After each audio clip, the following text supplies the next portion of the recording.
안녕하세요. 화학자 정우주입니다. 조금 다른 원소 이야기 32번째, 원자번호 32번 절마늄입니다. 명칭이 바뀐 지 20년이 되어가지만 여전히 예전 이름인 게르마늄이 더 강하게 느껴지는 절마늄.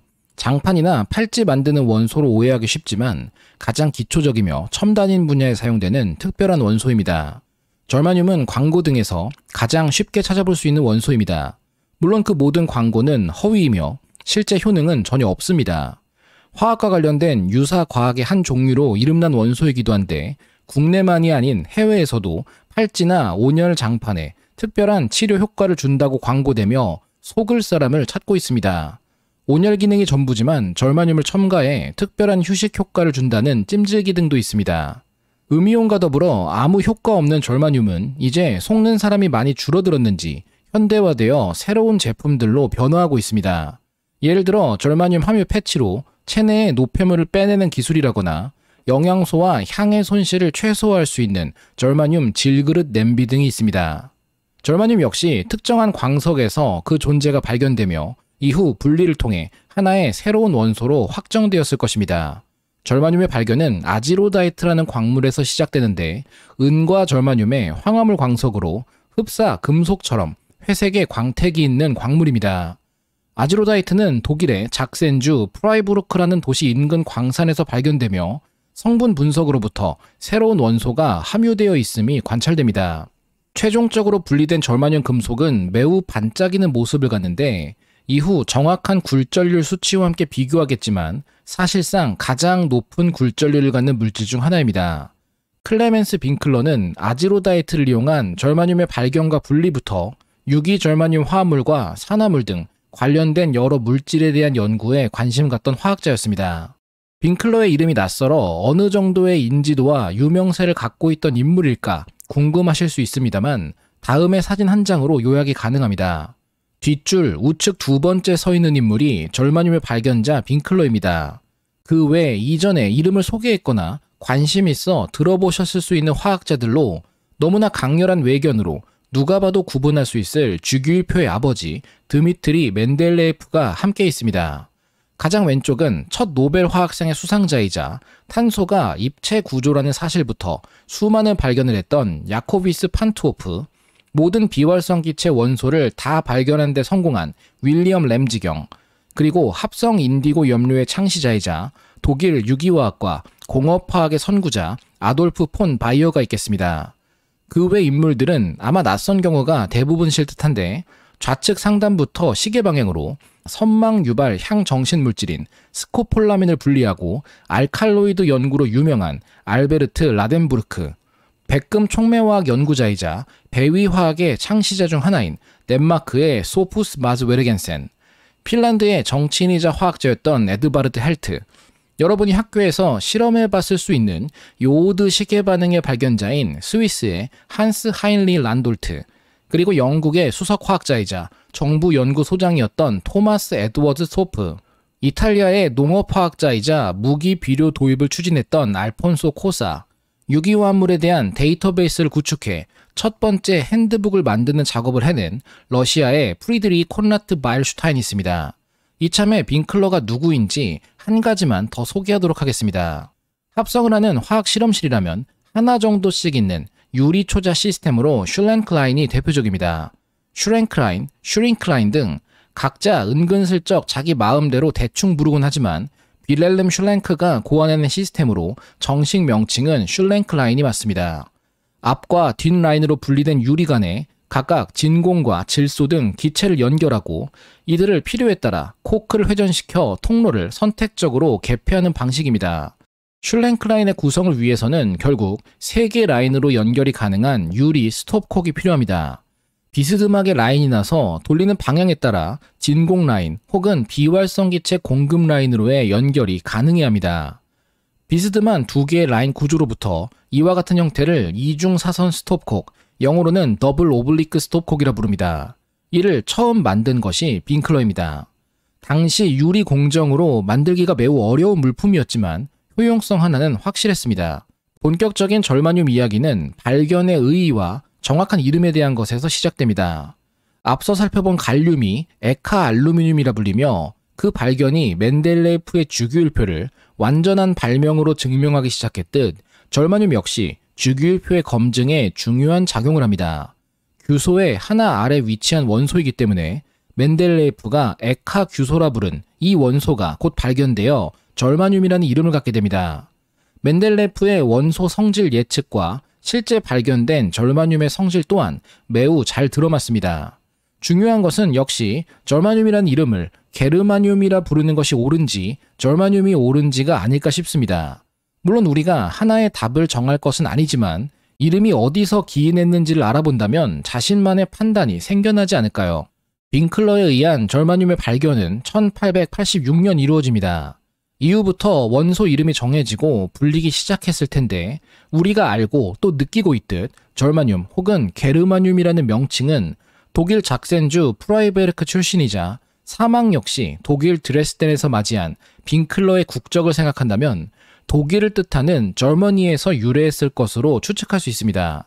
그런데 독일을 절머니라 부르는 독일인이 당시에 있었을까요? 직전 독일의 전신은 프로이센이었습니다. 1871년 프로이센 프랑스 전쟁, 다른 명칭으로 보불 전쟁을 거치며 프로이센은 국명을 독일 제국인 도이칠란트로 변경합니다.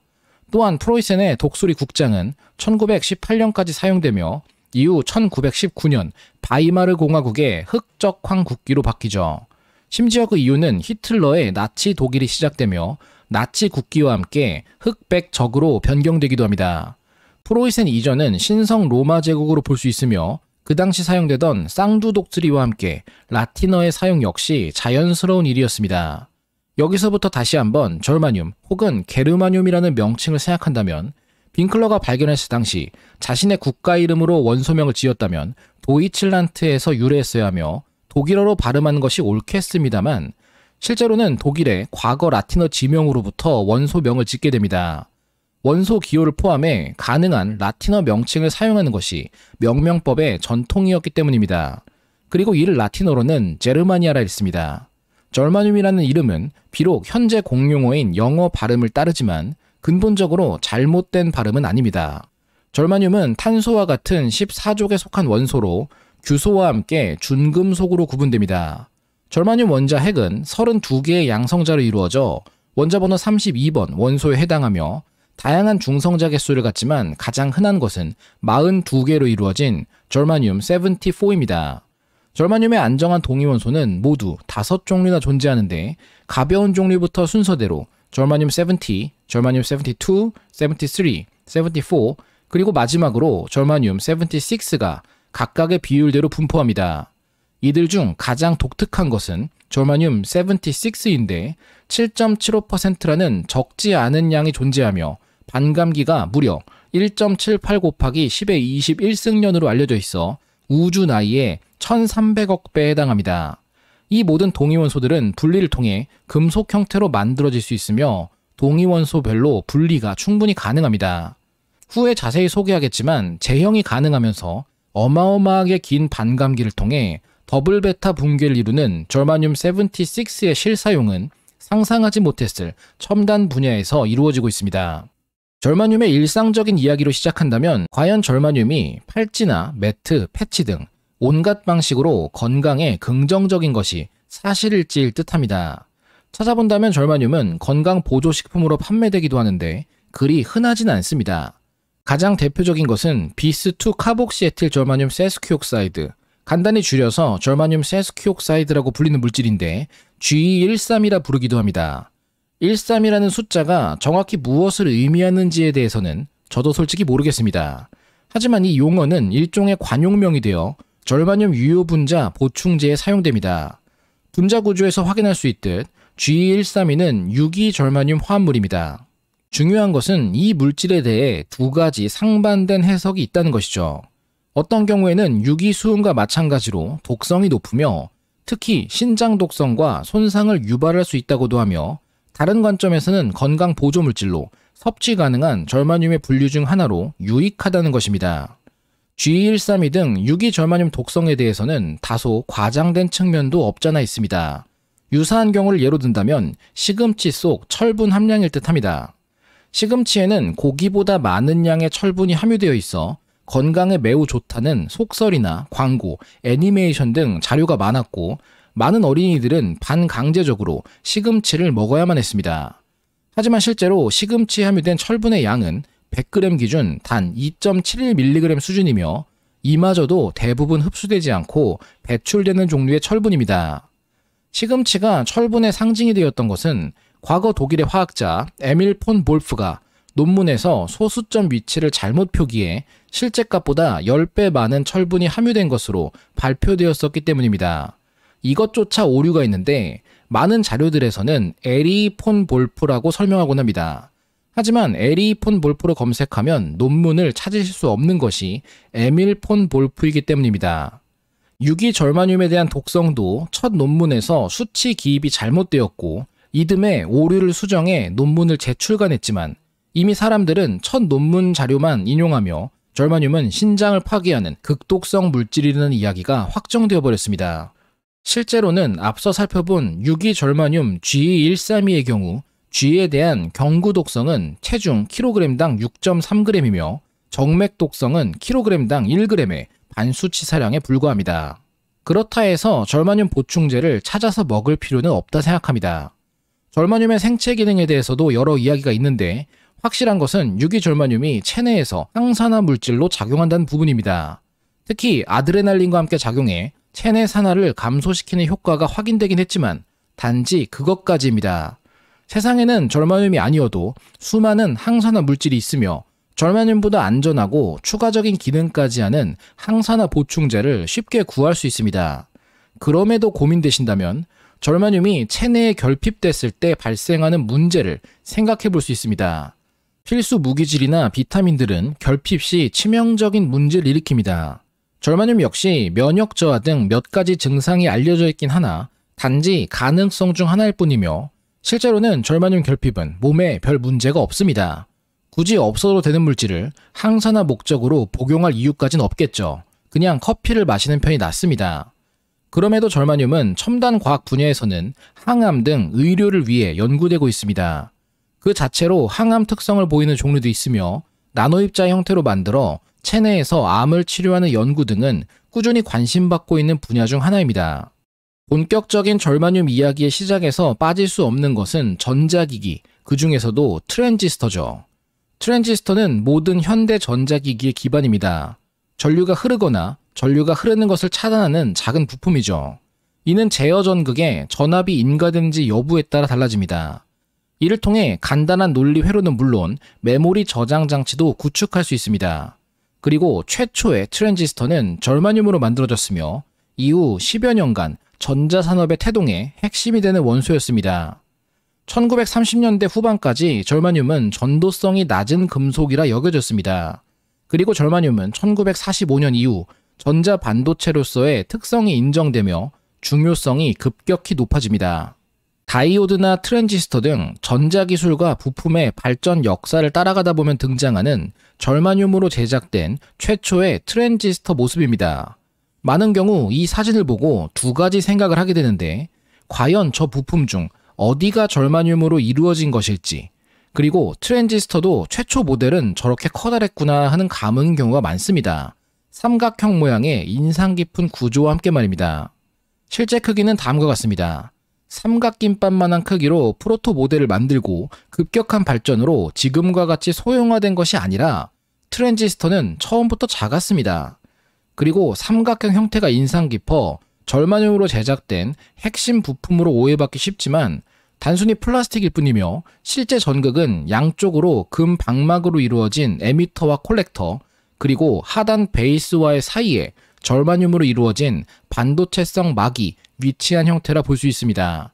삼각형 부품 아래에 왜 항상 시커먼 돌멩이인지 타버린 나무 조각인지를 놔둔 것인지 의아하셨다면 사실 그것이 절마늄이었습니다. 컴퓨터 기판이나 전자기기에 사용되는 트랜지스터는 크기와 형태가 다양하지만 더 작고 특별한 트랜지스터를 만들기 위한 발전은 계속되고 있습니다.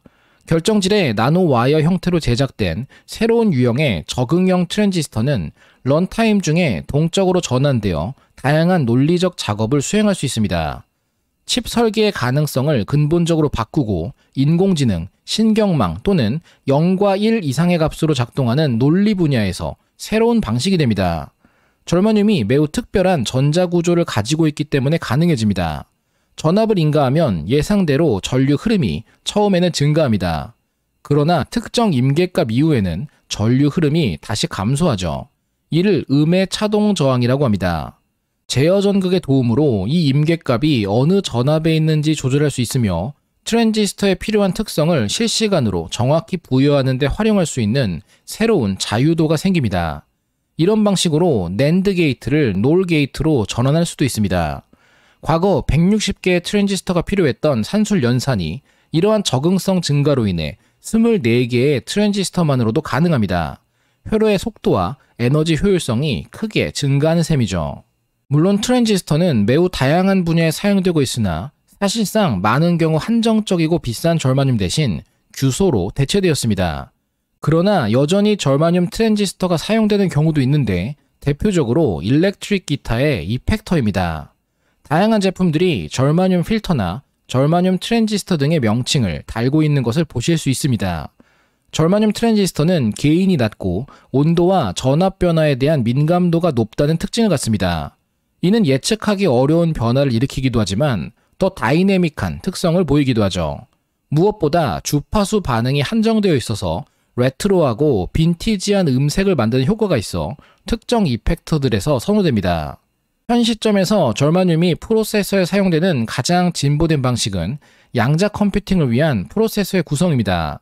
4개의 큐비트로 구성되어 연산이 가능한 양자 컴퓨팅을 절마늄을 이용해 구성하는 연구도 계속되고 있으며 기본적으로 반도체성 준금속 원소라는 특성으로부터 이외에도 다양한 분야에서 사용됩니다. 태양광 발전의 핵심은 태양빛을 구성하는 광자를 손실 없이 전자 발생에 활용하는 효율입니다. 전통적인 규소 기반 태양전지 외에도 염료나 양자점, 페로브스카이트 등 여러 물질을 함께 활용해 보다 높은 양자 효율을 얻으려 노력하는데 최근 절마늄을 활용한 태양전지에서 190%의 양자 효율이 확인된 보고도 있습니다. 전극과 전도성 투명 전극 사이에 구리가 도핑된 절마늄 활성층을 도입했을 때 평균적으로 80%의 광전지 흡수율과 높은 캐리어 생성, 그리고 최대 190%의 외부 양자 효율이 관측됩니다. 100% 이상의 효율이 이상하게 느껴질 수 있습니다. 이와 같은 소재의 효율성 향상은 주로 독특한 중간 대역 상태의 활용으로 이루어집니다.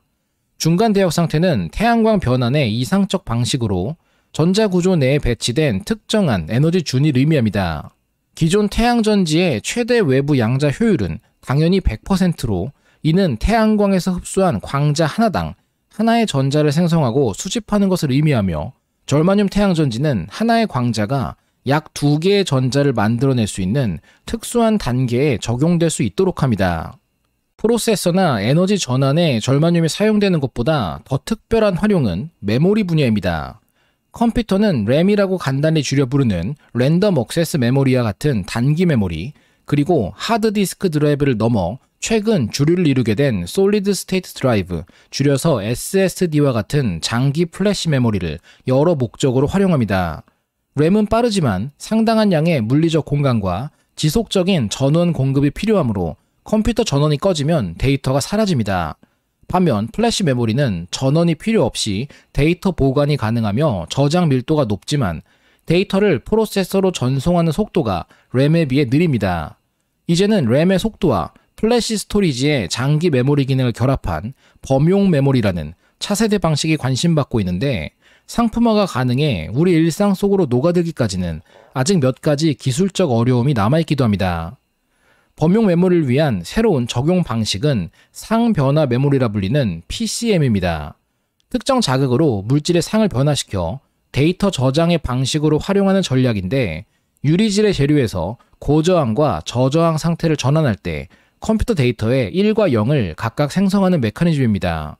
구성 물질이 결정화되는 과정에서 많은 양의 에너지를 방출하며 낮은 저항을 갖게 되며 이를 1의 정보로 표현합니다. 반대로 에너지를 흡수하며 녹아 저항이 높은 비정지의 상태가 만들어지면 0의 정보가 됩니다. 상변화를 위한 국소 영역에 에너지를 가하는 가장 효율적인 방식은 열을 가하는 것으로 녹는 점 이상의 열이 가해지면 0의 비정지 상태가 되며 반대로 결정화 온도를 약간 상회하는 적당한 에너지에서는 1의 결정상으로 변화합니다. 데이터를 읽기 위해서는 결정화나 비정지화가 일어나지 않을 작은 발열만이 존재하는 조건으로 처리됩니다. PCM은 NAND나 DRAM을 비롯한 다양한 메모리 기술과 비교했을 때 확연한 우위가 있습니다. 데이터에 휘발성이 없는 램으로 생각할 수 있으며 명칭 그대로 범용적으로 모든 곳에 활용 가능한 방식이 됩니다. PCM으로 활용 가능한 유용한 소재는 절마늄이 핵심을 이룹니다. 가장 많이 활용되는 소재로 GST라 불리는 절마늄 안티모니 텔루림 구성의 반도체성 소재가 있으며 GST467과 같이 표기된 숫자는 각 원소의 존재 비율을 의미합니다. 특히 GST467은 다른 PCM 가능 소재보다 결정화 온도가 높고 녹는 점이 낮기 때문에 미세한 에너지 조정으로 구현이 가능해 PCM에 사용하기에 이상적인 후보입니다. 이를 통한 초격자 디바이스는 매우 적은 전력 소모량과 빠른 처리 속도를 보였으며 열이 확산되지 않고 소재에만 작용해 이론적으로 120도 이상의 온도 조건에서도 10년 이상 데이터 손실 없이 보관이 가능하다는 장점까지 시뮬레이션 되었습니다. PCM이 낯선 기술이라 생각되실 수 있지만 의외로 흔한 방식이며 오히려 이제는 구시대적인 저장 매체로 생각되는 분야에 적용되어 왔습니다. 바로 기록을 쓰고 지울 수 있는 광학 디스크인 CDRW나 DVD-RW를 만드는 재료입니다. 분명 CD나 DVD는 부러뜨릴 수 있는 플라스틱으로 생각되지만 특유의 요철 무늬에서 발생하는 무지갯빛의 광산란 외에도 기록면이 왜 무색 투명하지 않은 어두운 색상일지 고민해 보신 적 있으신가요? 표면에 코팅된 물질이 앞서 살펴본 PCM 소재인 GST이기 때문입니다. 기록된 DVD-RW 광학 디스크의 아랫면을 전자현미경으로 확대해보면 어두운 부분과 밝은 부분을 관찰할 수 있습니다. 마치 모스 부호를 보내듯 정보를 기록한 것인데 어두운 부분이 비정질 영역으로 열 처리를 통해 정보가 기록된 곳이고 밝은 영역은 결정질로 기록이 없는 곳입니다. 이처럼 절마늄은 예상외로 오래전부터 흔하게 사용되어 온 물질입니다. 절마늄이 유용한 만큼 절마늄으로 이루어진 다양한 물질을 만들어내려는 시도도 계속되었습니다. 흔히 무엇인가를 만드는 데 있어 차원에 따른 제작 난이도가 달라집니다. 일반적인 경우에는 점을 찍거나 선을 긋고 혹은 긴 줄을 뽑아내는 등 낮은 차원의 물체를 제작하는 것은 비교적 간단한 편입니다. 하지만 평면을 넘어 입체 구조를 제작하는 것은 난이도가 급격히 높아져 우리는 낮은 차원의 물질과 구조를 이용해 고차원 형태를 엮어냅니다. 하지만 작은 규격의 물질을 만드는 데는 이 관계가 반대로 적용될 수도 있습니다. 커다란 대리석 암석을 깨뜨리고 모으는 것은 그리 어려운 일이 아닙니다. 하지만 흔히 이야기되는 탑다운 방식으로 원석을 깎아 형태를 갖는 조각상을 만드는 것은 훨씬 어려운 일이 되며 그 와중에 천이나 종이와 같이 매우 얇은 2차원 질감과 형태를 형성하는 것은 더 어렵습니다. 1차원적인 선 모양을 조각을 통해 구현한다. 훨씬 난이도가 높을 것임은 말할 필요도 없습니다. 이 때문에 매우 작은 크기의 소재나 물질의 합성에서는 낮은 차원의 구조 형성이 더 어려우며 이미 만들어진 저차원 물질을 분리하거나 활용하는 것이 보편적입니다. 그 대표적인 예시가 그래핀입니다. 그래핀은 층층이 쌓인 흑연을 분리해내는 방식으로 얻을 수 있으며 비교적 간단하게 사용되지만 특성은 주목할 만합니다. 강철보다 열과 전기를 더 잘 전달하기 때문에 디스플레이나 전자산업 분야 등에서 유용하기 때문이죠. 하지만 그래핀으로 모든 것이 해결되진 않습니다. 그래핀의 전도성이 뛰어나지만 기존의 컴퓨터 메모리 장치는 자기적 특성을 지닌 부품에 의존하며 그래핀은 자기적이지 않기 때문입니다. 다른 평면 구조를 만드는 시도도 계속되었으며 그래핀을 이루는 탄소와 같은 족에 속하는 원소들은 비교적 평면을 잘 형성합니다. 완전한 평면 구조를 갖는 그래핀과 비교해서 앞서 규소 이야기에서 만나본 실리시는 규소로만 이루어진 평면 물질이나 0.465옹스트롬의 단차가 존재합니다. 이 정도 역시 거시적인 차원에서는 평면이라 이야기하는데 무리가 없죠. 절마늄 역시 가능합니다. 2차원 절마늄 동소체인 절마니는 0.64옹스트롬의 단차를 갖는 육각형 반복 구조의 평면 소재입니다. 절마닌을 만드는 방식도 여럿 개발되고 있으며 이를 이용한다면 보다 효율적인 메모리 분야의 신소재로 활용할 수 있습니다. 주기율표는 같은 족의 원소들이 유사한 화학결합과 성질을 보일 수 있음을 의미합니다. 물론 모든 족에 대해 적용되는 것은 아니며 1, 2, 그리고 13에서 18족까지의 전형적인 공통점을 갖는 전형 원소들에 해당하지만 14족의 절마늄은 여기 속합니다.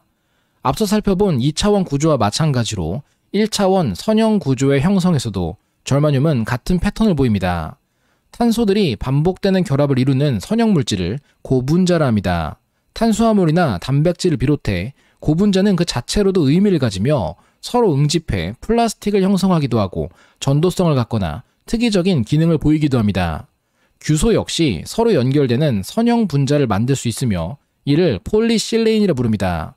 절마늄 역시 마찬가지로 폴리절메인이라는 형태를 이룰 수 있습니다. 고분자가 꼭 비금속 원소로만 이루어져야 한다는 것은 아니며 준금속 또한 가능하다는 사례가 되죠. 오히려 14족의 금속 원소인 주석 또한 폴리스테네인이라는 고분자 구조를 이루기도 합니다. 물론 주기가 높아져 더 큰 원자가 될수록 만들 수 있는 구조의 범위는 넓어져 스테네인은 이 외에도 다양한 형태를 이룹니다. 최근에는 폴리절메인을 이용한 활용도 서서히 커지고 있지만 아무래도 다량으로 원하는 형태를 만들기가 쉽지 않아 저차원 소재로서 잠재력 단계에 머물러 있지만 말입니다. 물질이 특정한 가시광선을 흡수해 색을 만들거나 에너지 준위와의 상호작용으로 인광 혹은 형광을 만들어내는 것 외에도 색상이 발현되는 방식이 있습니다. 공작 깃털의 화려한 색상이나 자유자재로 몸의 색상을 바꾸는 문어와 오징어의 변장 기술, 그리고 자연계에서 흔하지 않은 파란색의 곤충 등은 모두 미세한 구조를 이용해 빛을 산란시켜 색을 만드는 구조색이라는 기술을 사용하고 있습니다. 구조색은 작은 미세 구조에서 발생하는 현상인 만큼 인위적으로 만들어진 미세 구조가 색을 형성하는 방식을 인간 역시 활용합니다. 유리바이알 내벽에 코팅된 나노 입자의 크기나 형태에 따라 서로 다른 색을 영구적으로 만들어낼 수도 있으며 염료나 안료 분자들이 고에너지 빛에 의해 구조가 파괴되거나 변질되어 광탈색을 일으키는 것과 달리 구조색은 안정한 색이 장기간 나타납니다. 구조색을 만들기 위한 나노 구조를 자발적인 응집과 구조 형성으로 재현성 있게 만드는 것은 매우 어려운 작업입니다. 이 때문에 레이저 등 국소 영역에 에너지를 가할 수 있는 전략을 통해 표면에 원하는 크기와 간격으로 구조를 만드는 기술이 사용되는데 이를 위한 유용한 원소가 절마늄입니다. 지지체가 될 절연성의 플라스틱 위에 절마늄 구조를 만들어 인간의 눈에 관찰되는 색상을 마음대로 조절할 수 있습니다. 레오나르도 다빈치의 모나리자나 피카소의 꿈, 마네의 피리 부는 소년과 고흐의 별이 빛나는 밤과 같은 명화를 절마늄 표면에 대한 레이저 처리로 새겨내는 것이 가능했으며 물리학자 닐스 보어의 초상화와 같은 상세한 이미지도 마음대로 그릴 수 있습니다. 초기에는 보편적인 재료인 규소를 활용으로 했지만 규소는 녹색의 레이저 빛을 효율적으로 흡수하지 못해 절마늄이 선택되었습니다. 하지만 반대로 절마늄은 녹색 빛을 흡수하기 때문에 만들어진 색상표와 그림의 색감을 볼 때 녹색이 결여된 모습을 볼 수 있어 구조색의 활용에는 다양한 원소나 구조를 적용하는 기술로 아직 더 발전해야 할 여지가 남아있기도 합니다. 빛이나 색과 관련된 절마늄의 쓰임새는 매우 의외의 분야에서 찾아볼 수 있습니다. 분자기계의 대표적인 경우로 표현되고 나는 키네신은 가장 신기한 생체 내 분자 중 하나입니다. 키네신은 인간을 포함한 많은 살아있는 세포에서 중요한 역할을 하며 미세소간 선로를 따라 신경 전달 물질로 가득 찬 소포와 같은 화물을 끌어당깁니다. 키네신이 작용하는 힘 크기는 피코뉴턴 수준의 매우 작은 크기인데 이를 비유한다면 초콜릿바에 작용하는 중력의 1조분의 1 정도의 미약한 수준입니다. 과연 키네신이라는 생물학적 모터는 규칙적인 걸음걸이로 움직일까요? 이 궁금증을 해결하기 위해 1993년 분자적 규모에서 움직임을 분해할 수 있는 공간적 시간적 민감성을 가진 계측기를 설계합니다. 빛의 힘으로 물질을 잡거나 움직일 수 있는 광학 핀셋을 사용해 미세소간 위에서 단일 분자의 키네신이 작은 실리카 구슬을 움직이도록 하고 그 움직임을 분석합니다. 키네신은 하나의 ATP를 분해하며 앞으로 8나노미터 걸어간다는 사실이 이를 통해 확인되죠. 하지만 한 단계로 걷는지 숨겨진 동작이 있는지에 대한 여부를 확인하기 위해 금나노 입자 등을 적용해봤지만 4나노미터의 하위 동작이 있다는 사실은 명확한 확인보다는 추측되는 데이터로뿐이 얻을 수 없었습니다. 조금 더 정확하고 정밀한 분석이 필요하지만 몇 가지 고민되는 요소가 있습니다. 만약 더 큰 비드를 활용한다면 관찰하기 편리할 수 있습니다. 하지만 큰 비드가 연결된 만큼 항력이 강해 광학 핀셋의 분해능을 제한해 오히려 관찰이 어려웠습니다. 반대로 작은 비드를 연결해 분석할 수도 있겠지만 작은 비드는 그 크기 때문에 빛의 산란이 충분하지 못해 해상도가 또다시 낮아졌습니다. 이 문제를 해결하려면 더 강한 레이저를 이용해 분석하는 방법이 있겠습니다. 그러나 강한 에너지의 빛은 키네신 분자를 튕겨내 관측이 불가능하다는 또 다른 문제로 이어졌습니다. 이 모든 것을 해결할 수 있는 요소는 굴절률입니다. 작지만 굴절률이 높은 비드를 키네신에 연결하면 매우 작은 에너지의 레이저로도 더 많은 광 모멘텀을 포착할 수 있습니다. 물질마다의 굴절률을 비교한다면 빛이 진행할 때 진공에서의 전파 속도와 물질 내에서의 전파 속도 B를 의미하는 굴절률의 정의상 1로 기준할 수 있습니다. 공기는 1.00273의 매우 작은 굴절률을 가지며 물은 1.333의 큰 값을 가져 우리는 공기와 물 계면에서 빛의 굴절과 그 결과 관찰되는 착시를 체감하게 됩니다.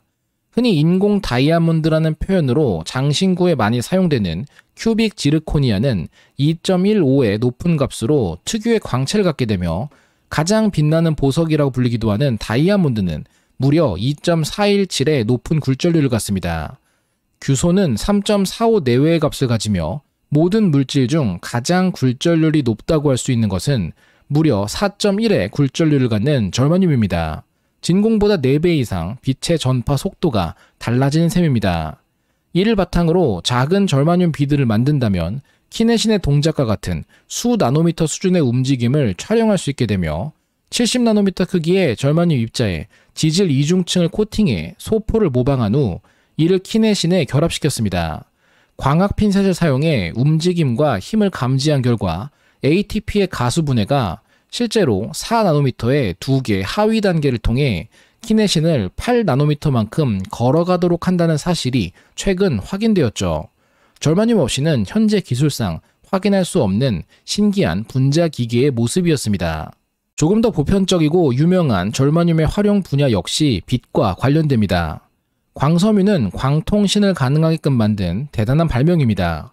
케이블 속에 채워진 유리관을 통해 빛이 내부 전반사되며 나아가는 것으로만 생각하지만 보다 높은 효율을 위해 그 중심에는 절마늄이 코팅된 유리질 구조가 한 가닥 심어져 있습니다. 절마늄은 높은 굴절률을 부여해 빛이 먼 거리를 이동하면서도 신호 손실이 최소화되도록 만듭니다. 절마늄과 산화 절마늄의 높은 굴절률은 광각 카메라 렌즈의 제조에도 사용됩니다. 또한 적외선에 대해 투과성이 높은 절마늄은 적외선 야시경의 렌즈 제작에도 사용되고 있어 선택적으로 긴 파장의 빛을 투과시키며 굴절을 제어해야 하는 모든 상황에서 최고의 원소로 여겨집니다. 기초과학 분야에서 절마늄은 가장 특별한 원소로 각광받습니다. 거의 100여 년 동안 세계의 가장 위대한 천재들은 물체가 무엇인가에 의해 제자리에 고정되기 전 동시에 여러 위치에 있을 수 있다는 수학적 확실성을 놓고 고심해왔습니다. 흔히 이야기하는 양자역학의 핵심 원리 중 하나죠. 그리고 관측에 의해서라거나 이상하게 분기되는 다중우주가 아닌 시공간 기하학에 의해 결정되는 파형의 붕괴에 대해 중력을 연구하기 시작합니다. 1966년 헝가리 물리학자 프리제시 카룰리지가 발표한 논문에서 이 방식이 유래하며 수십 년 후 로저 펜로즈나 라요시 디오시와 같은 저명한 학자들이 동조하기 시작합니다. 중력이라는 것에 대해 연구하는데 절마늄이 사용되기 시작합니다. 20세기 초 이론 물리학자들은 원자와 빛에 대해 알아낸 내용을 조화시키기 위해 입자를 파동처럼 모델링했습니다. 하지만 이 입자들은 연못 표면을 가로지르는 파도와는 조금 달랐습니다. 주사위 게임에서 배팅해서 이길 확률을 설명하기 위해 그래프에 그릴 수 있는 곡선을 고민할 수 있죠. 하지만 이 도박 비유는 단지 편리한 꼼수일 뿐이며 완전한 해결을 위해서는 양자 물리학의 근본적인 본질에 대해 더 자세히 알아내야 합니다. 주사위를 굴려서 입자의 회전, 위치, 운동량 등을 설명하는 명확하게 정의된 숫자를 얻는 과정을 설명하는 것이 모든 사람을 난감하게 만드는 부분입니다. 에르빈 슈레딩거 역시 조작 요인을 주장하는 부류에 속했습니다. 슈레딩거는 관측할 때까지는 동시에 살아있기도 하고 죽어있기도 한 숨겨진 고양이에 대한 슈레딩거의 고양이라는 이름으로 양자역학의 대명사가 된 터무니없는 사고 실험을 생각해냈는데, 그것은 결정되지 않은 현실이라는 것이 얼마나 허황된 것인가를 보여주기 위한 것이었습니다. 하지만 우리는 그로부터 1세기가 지난 지금도 여전히 이 양자역학적인 중첩에 대해 고민하고 있습니다. 중첩이란 전자 혹은 더 큰 물체가 측정하기 전까지는 여러 상태와 위치를 동시에 차지한다는 개념입니다. 현대 물리학의 핵심이죠.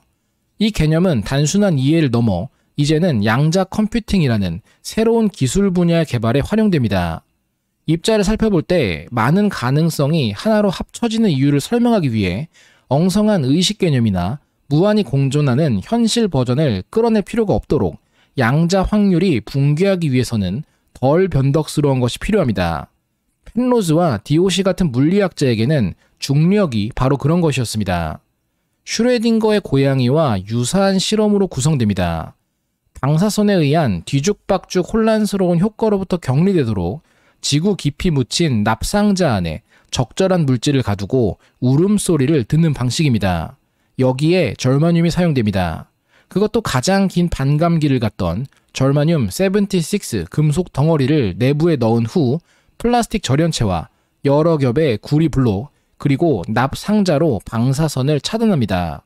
펜로즈의 계산이 맞다면 절마늄 결정은 중첩된 입자들이 측정된 상태로 안정되면서 수개월에 걸쳐 수만 개의 광자 섬광을 생성하게 됩니다. 현재도 진행되고 있는 실험이며 이로부터 중력과 입자들에 대한 비밀이 밝혀지려 합니다. 그중 하나는 반입자입니다. 현재 이론에 따르면 우주가 처음 형성된 후 물질과 그 짝인 반물질이 같은 양으로 생성되어 있습니다.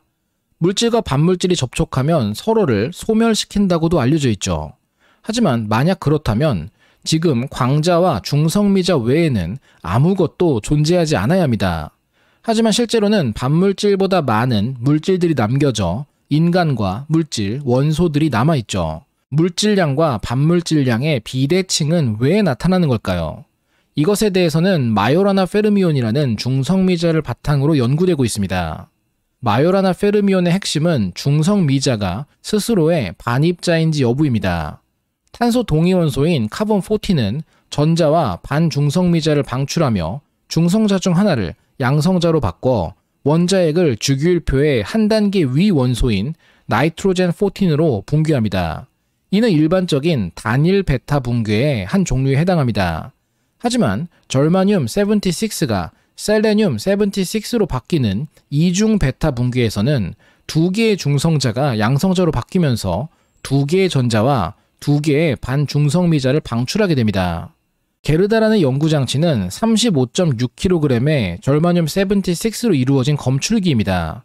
액체 아르곤을 통해 극저온 냉각된 반응기에 절마늄 덩어리를 넣고 외부를 차폐하며 중성미자를 찾아가고 있습니다.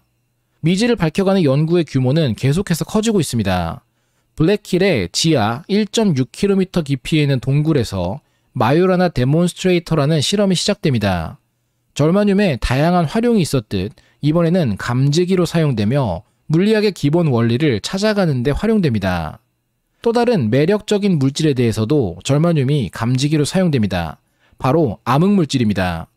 암흑물질의 배후에 있는 입자이자 우주의 약 4분의 1을 차지한다고 생각되는 입자인 윈프, 즉 약하게 상호작용하는 거대 입자는 고에너지 용어로 말하면 우주를 지탱한다고 믿어지지만 지금까지 직접 관측된 적은 없는 신비한 물질인 암흑물질의 힌트라 할 수 있습니다.